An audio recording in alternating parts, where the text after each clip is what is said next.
And welcome to the first episode of 2022 of Thoughts of the Roundtable with me, Matt Rebar. And me, Paul Laux. And we promise we won't get drunk like Anderson Cooper and Andy Cohen did. Oh my god, did you see that?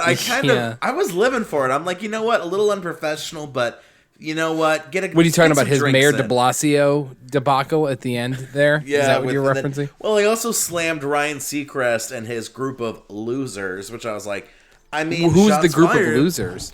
I'm not sure. I guess just the people with Seacrest that night, or like the performers. Did you see? I don't know. You see, Miley Cyrus had her like shirt come off or something. Some wardrobe thing. I saw that too. She had a Janet Jackson situation. I love watching CNN every year because just those two. But towards the 11 o'clock hour, it's just a mess. And to be honest, like every year they move more towards celebrity interviews. I'm not gonna lie. I could not care less about what Nicolas Cage thought of 2021. I don't care. I could not care less. So, like, I like seeing because I remember a couple years ago when I think it was the first year that Andy Cohen was on with Anderson Cooper. And who is that older blonde lady on CNN? Oh, I don't know. I'm not cable. Can you see her face? Like, you know who I'm talking about? Well, anyways, she's I think she's in her 50s. Mid-50s. Okay. And I remember they were on a weed bus in New Orleans. Like, literally, it was just a bus that was meant for marijuana. And they smoked weed on TV all night long because they could. And so they got incredibly high as Anderson Cooper got incredibly drunk. And so that program has just been a show ever since. And I quite enjoy it. Don Lemon went on a fit, too. Did you see that? Really? No. Oh yeah, he said things I don't even feel comfortable saying here. Wow. So just look it up. But people must be emboldened. It's like the end of the year. They're like, I don't care. I'm just gonna say my truth. And well, he said one thing. He goes, "Yeah, everyone hates me, but guess what? I have a platform to talk, and you don't, so I don't care." Oh, I mean, more shots fired. I mean, I can't get away with that. I mean, how was your New Year's Eve? I DJ'd a wedding. I actually DJ'd a wedding. On New Year's Eve? Yeah, New Year's Eve night, and it was fun. It was definitely something I've never done, and did it go till midnight? It went till about 12:30, which was great, right? But no, I think there's a lot of pressure to have social plans, and then I think there's a lot of pressure to like go out to these fancy places that are like $300, and like it was nice to like not have to worry about plans. Not have to worry about, like, am I going to Uber home? Not have to worry about, like, spending all this money. Do you normally do stuff on New Year's Eve? Because, to be honest, I never really have. I've never been that guy, the New Year's Eve guy. Yeah. No, I've not been I feel like... I go to a friend's house every once in a while, every year or so. Okay. You know, like, just a low-key 10, 15 people, my buddies from high school just hanging out, nothing too crazy. But I've never been been a club guy ever in my life. Yeah, but I've been a club guy. You know, I've always felt like I like a little bit of everything. I like going out. I like staying in. I like being with people. I like being more intimate. So, yeah, I mean, maybe next year it'll be another party, or maybe I'll take a chill. And who knows? How nuts was the wedding? Well, what was crazy was they originally were expecting about 150, but because of COVID and all that, about 90 people. It was smaller than it was supposed to be. Well, I spent my New Year's Eve locked up at home with COVID, so it was fantastic. Oh, gosh. It was fantastic. And all three of you got it. You, the wife, and little baby girl. And so that must have been pretty rough. We were over it by then, thankfully. But we were still in the isolation period. So, yeah, just kind of kicking back. Though, to be honest, we weren't really going to do much. It's kind of amateur night, and I'm terrified of driving on New Year's Eve, if I'm being totally honest. Like, stone cold sober, I'm terrified of driving. Ooh. Just because of, there's a lot of people. It's amateur night, as I call it, so. It's the amateur night at the karaoke and the streets. Well, isn't New Year's Eve one of the worst nights for drunk drivers? That's why I don't go out. That's why I don't, I'm too afraid to, because... and that's what I mean by amateur night. Yeah. Like, you never know who's out there driving around. But I vividly remember the last time I went to a club.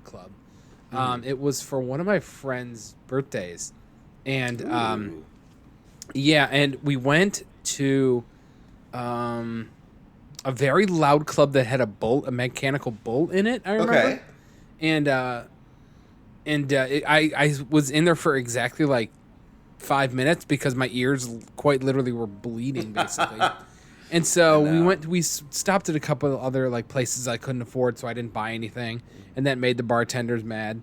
And then I remember as we were leaving, it was like midnight. It was past midnight, 12:30 maybe, and we're walking to the subway stop, and a woman who's probably like mid-40s, I'd say, is just standing on the sidewalk screaming, "I'm peeing my pants!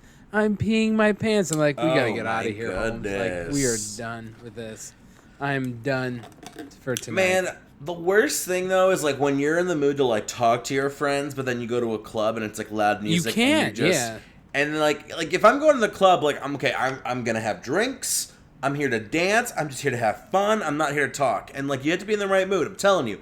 If you go to the club in the wrong mood, it is the worst. It is hands down the worst. Why do people climb things at clubs, at nightclubs? You ever notice that? Oh, the drunk. I'm telling you, because why do people climb things? It's like a sexual energy to climb something, to like get on top of a table. It's like mountain goat. It's like seeing people like who can never get to the highest gets like I'm telling you, authority Paul, over it's the place. a great way to like release sexual tension is to just climb something in the club and feel yourself. I mean that is it's a moment. I've never had the moment though, but I've always wanted to see it with my own eyes of when it's like 2:30 in the morning and the lights come on, and like I've been there and it's like you've had that situation where all of a sudden the lights come on. The club, it's like time to go and it's like lights on and like everyone is just like.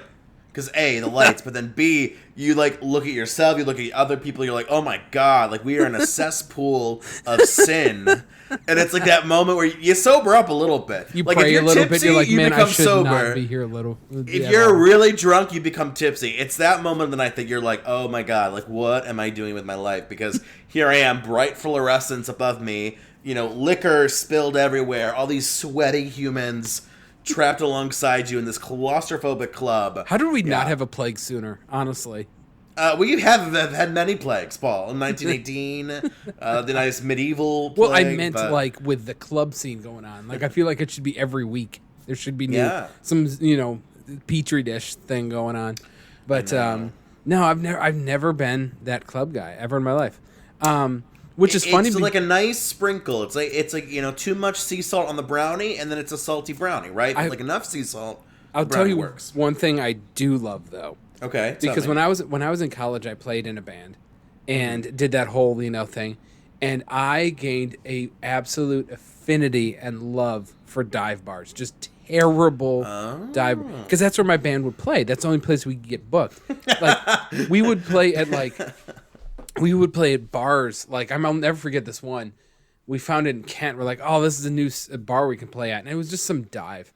But we go up, and there's literally just bullet holes in the wall. Like, bullet holes. Wow. And we're like, you know what? Let's just do it and just see it. It was the best show. One of the best shows. We played, one of the most memorable ones I did was we played a strip club without the strippers. So I was next to a stripper pole.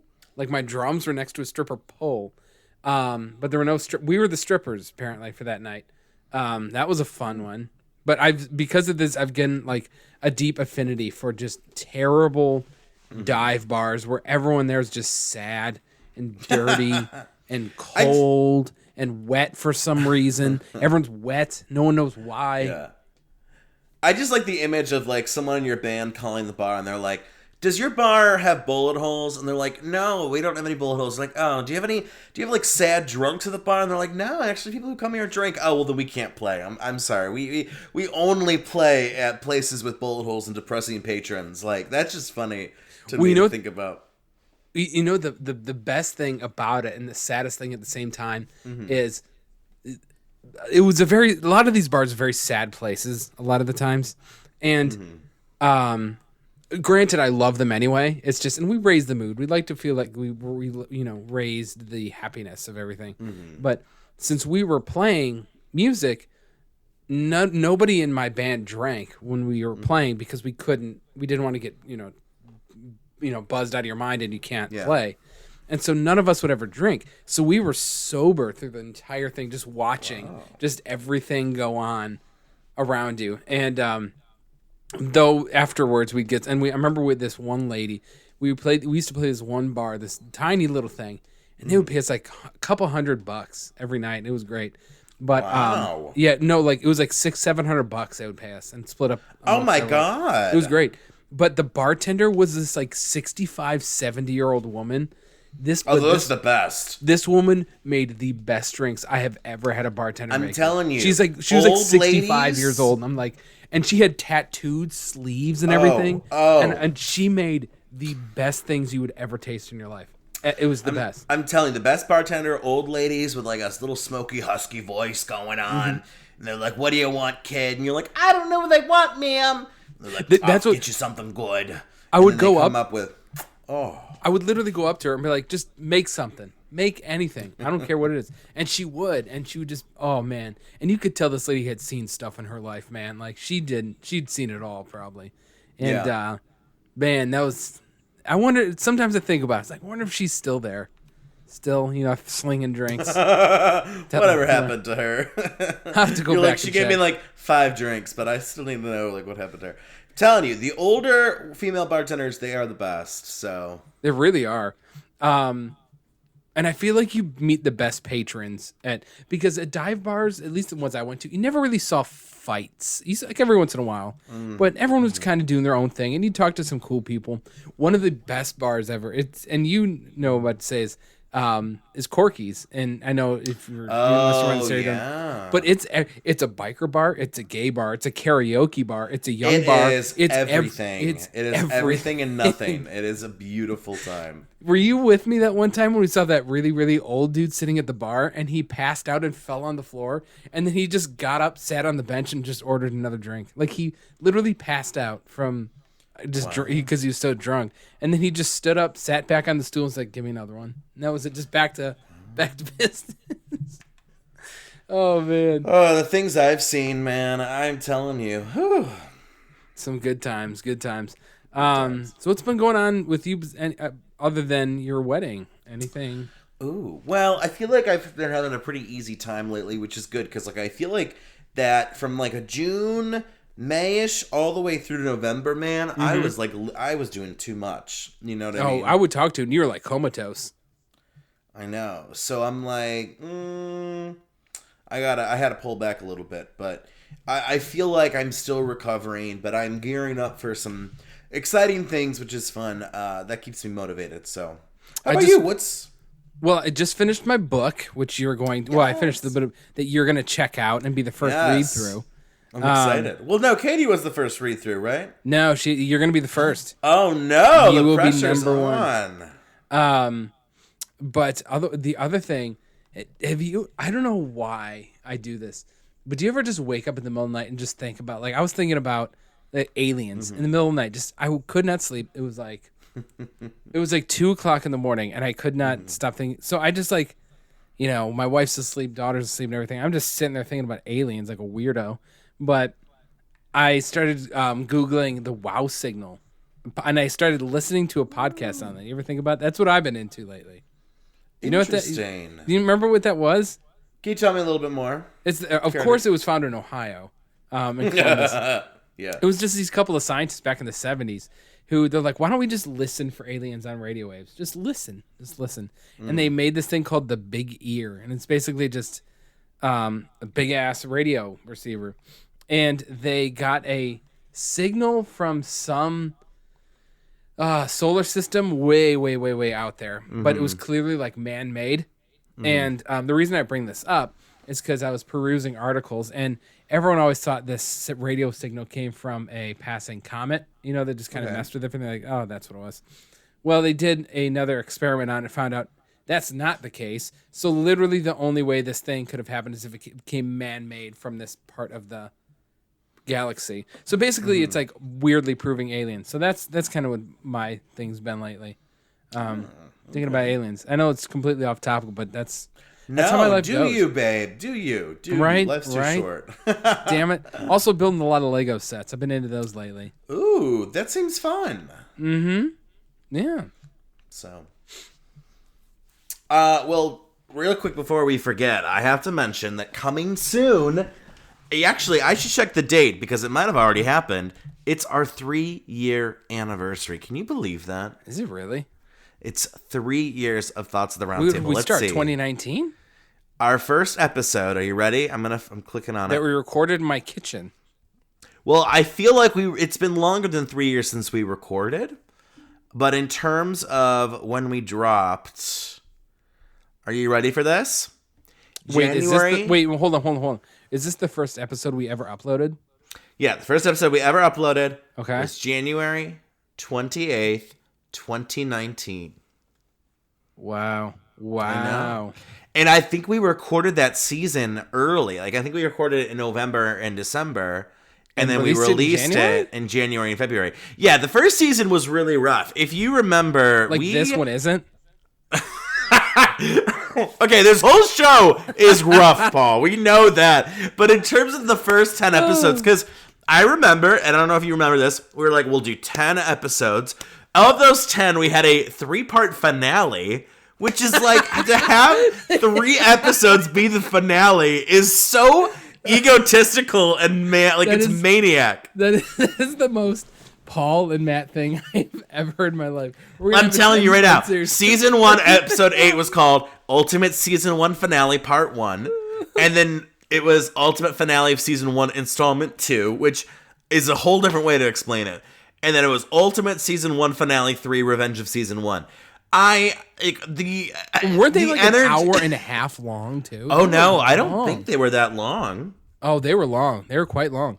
But did they have all those goofy? No, I 33 minutes, 33 minutes, 33 minutes. Didn't we have all those weird 33 again? You remember that time? That was one of the very first episodes we did. You pulled up to my house with your whole front end of your car missing and leaked oil all over my driveway and stained it. So I made you park in the street from then on. Oh, you just roll up and the whole front of your... I'm like, Matt, where is your bumper? You're like, I don't have one. Yeah. That car was an absolute death trap, man. I'm wondering... Not get pulled over? Oh, because I flirt my way out of tickets, Paul. But missing a bumper? Sorry, officer. My bumper of my car's gone, but there's another bumper you could touch. I have to ask. I wonder, should we sit down and listen to the pilot? No, absolutely not. Why would we do that? I mean, just to hear it. Okay, what about for our 100 episode special?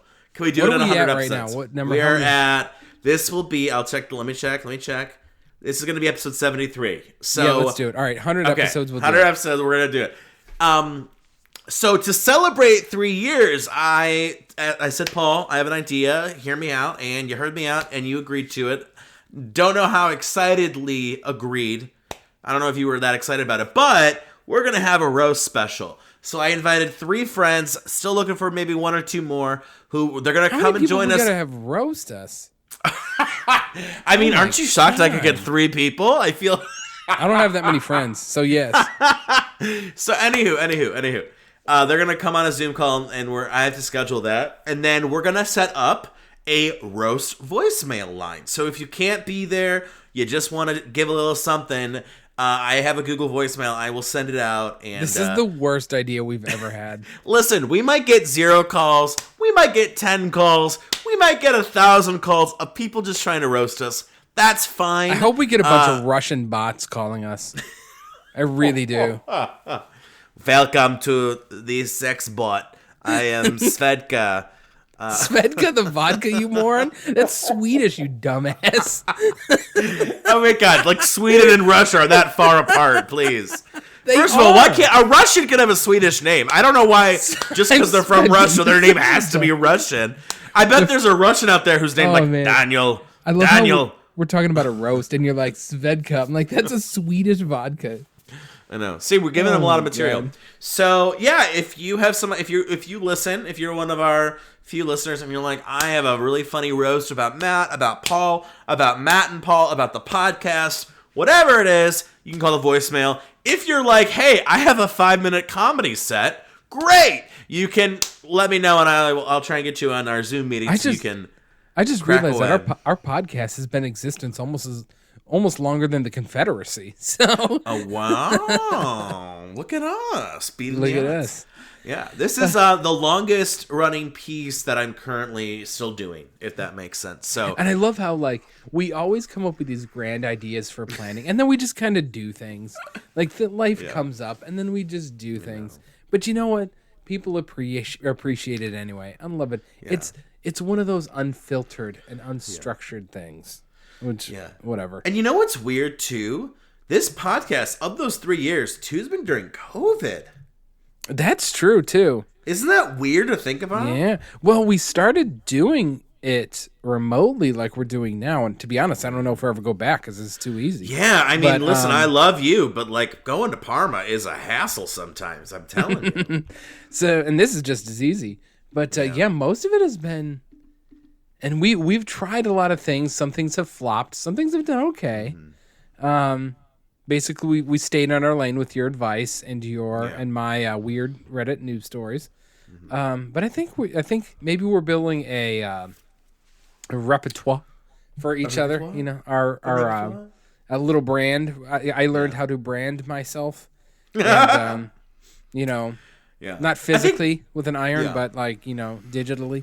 Mm-hmm. So, yeah, and I mean, looking ahead to this 3-year anniversary special, I think what I love about the show is that it has constantly evolved. It has reinvented itself. It's taken, what episode 7 was? Retroactive astrology. And we've done that a couple times over the years. And like, there's certainly like segments and ideas that we've had in the beginning that we've kept to. And I love that. Can we do that real quick?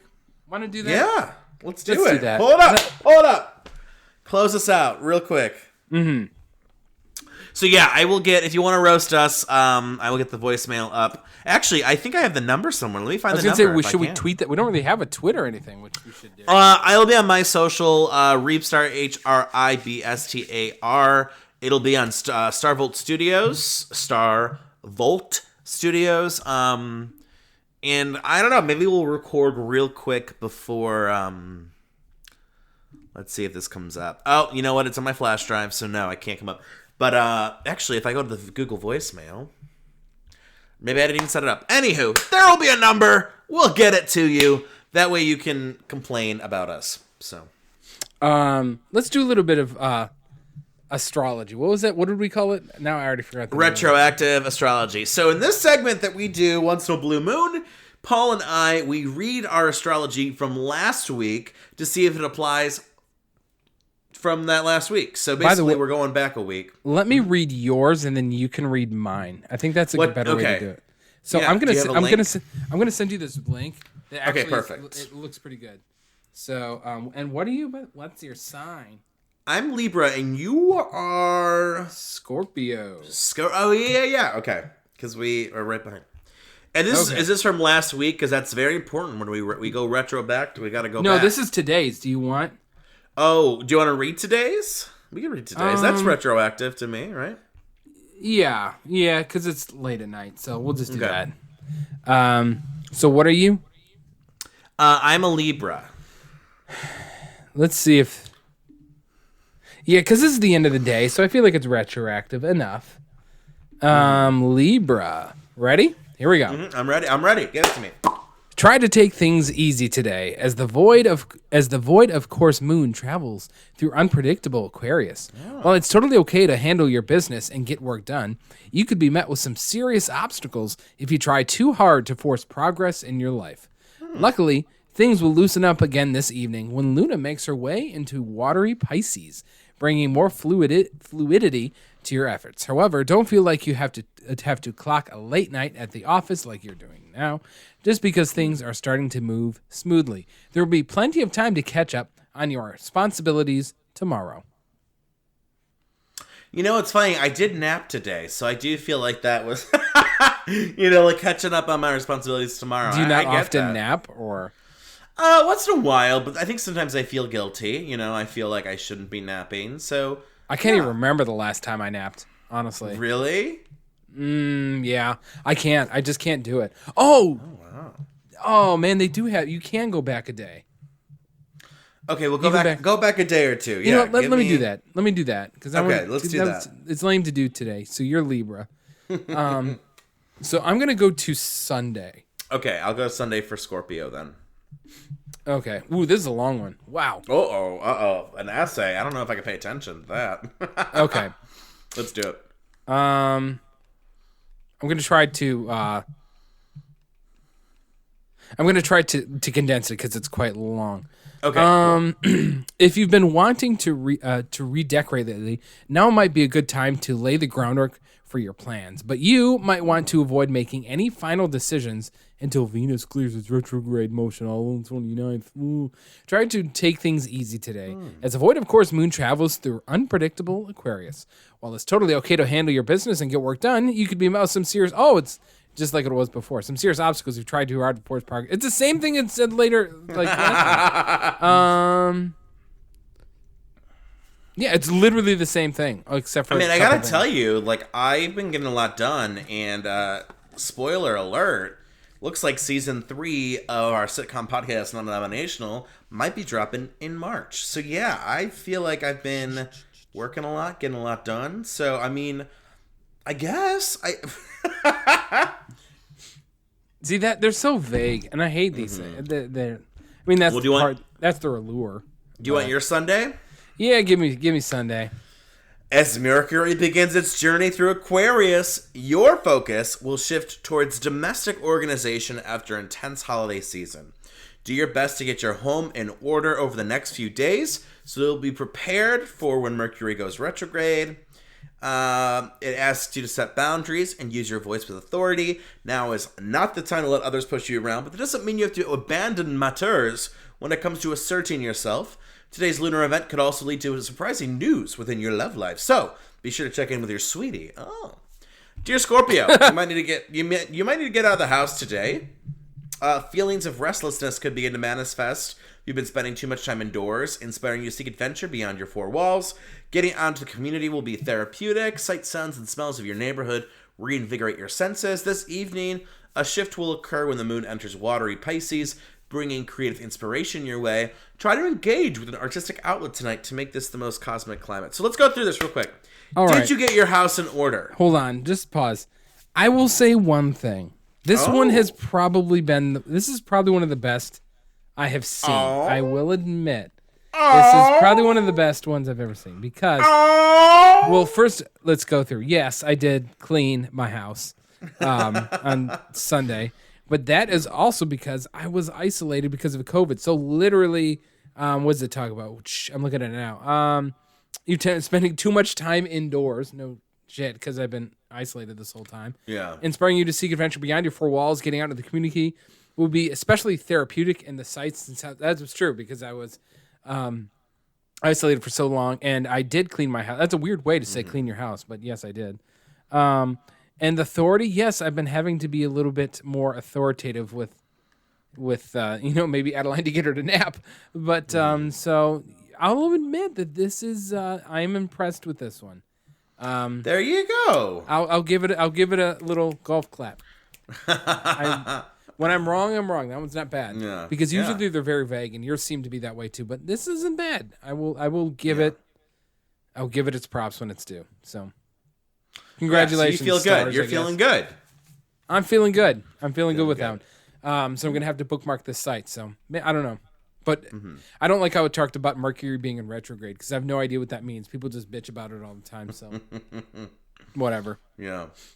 Yeah, Anyways, I know. Mercury, I don't know exactly either, but anywho. If you had to go to any of the planets, which one would you go to? Ooh, I think Saturn. The rings. I want to dance on the rings, don't you? Yeah, I was gonna pick Saturn too. Those rings are badass. Yeah. Wait, just how do you not do the rings? You just gotta maybe jump into the big storm on Jupiter or go to Uranus. But ooh.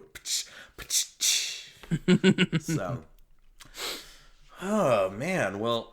Anything else besides we'll have the roast hotline for you? Okay, I like that. Well, we still haven't figured out how to end a podcast. We've got to work on that. It's been 3 years and we still can end these things. I mean, we half the time we don't even have a set plan. We are the most unplanned production piece that I think I do in life. Everything else is planned out, and it's organized. We're just like shooting the shoot. I mean, we really. It's therapeutic in a way. It is. It's like our diary. Dear diary. Do you have a diary? Yeah. No, I tried so many times, but it's just my personality is just not diary friendly. What about you? You're way too open to have it. No, I don't have a diary, but I have things I write down because I don't really have a diary because I'll show anybody like any stuff I create or write down. I don't care. So yes and no, I guess. But I have a blog, so there's that. That's about as good as because no one ever goes to it, so it's basically as private as you can be. So yeah. Oh, you know what we should have done? I missed your rendition of All I Want for Christmas Is You. Remember that? You did a beatbox techno version of it. I did? Yeah, like you're at my house. And, oh my God. Yes. This you was remember forever that? ago. Oh my God. By the way, the Christmas season officially ends tomorrow, apparently. Apparently, January 6th is the actual ending of the Christmas season. I didn't know that. Did you? Really? Yeah. No, so get those lights down, folks. Rip them out. Time to go. Goodbye. Sayonara. All right. It's all for me. Yeah, well, we'll see you next time as we continue to celebrate our 3-year anniversary here on Thoughts at the Round Table. And until then, peace out. Later.